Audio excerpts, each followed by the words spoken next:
Greetings. Let us learn about eosinophilic esophagitis.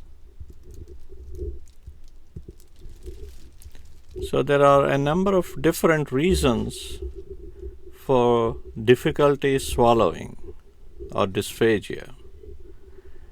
And we talked about it in the previous sessions.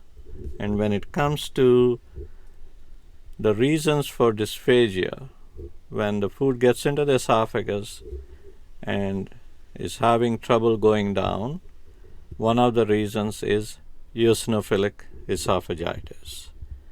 In order to find out more, let us review this young gentleman's story who is waiting for his endoscopy.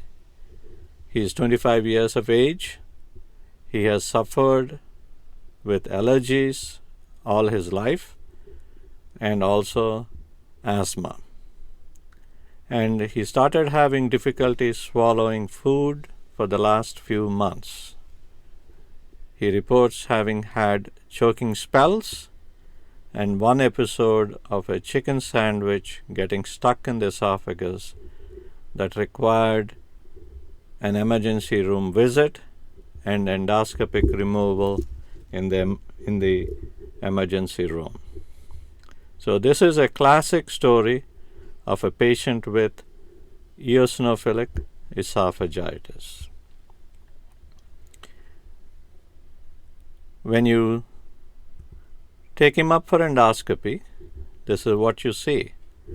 The esophagus lumen is a little bit narrower, and you see rings, circular rings, as well as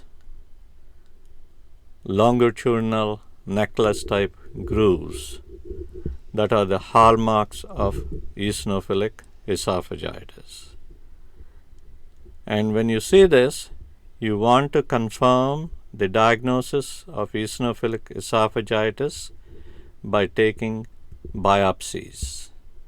And one needs to take biopsies from the lower end of the esophagus, put it in a separate jar, and upper end of the esophagus and put it in a separate jar.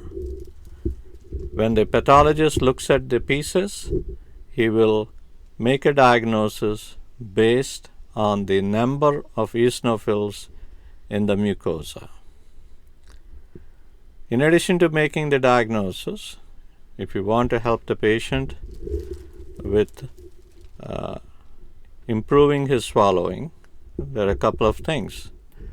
One could consider giving medication like omeprazole or Prilosec to cut down the acid.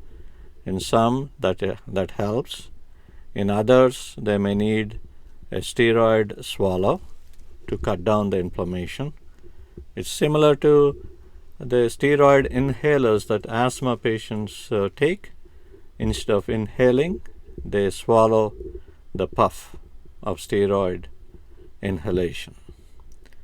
And you could also help them by doing dilation using either a bougie or a balloon. Unlike other dilations like Schatzki's ring or esophageal web, when you deal with eosinophilic esophagitis patients, you should start with the smallest dilator and go slowly. That is the most important thing. And these patients could have a lot of chest pain after dilation because they tend to tear easily.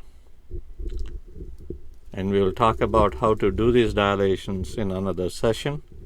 And I want to thank the support from Dr. John Stroline, Mr. Charles Butt, and illustrator Angela Deal.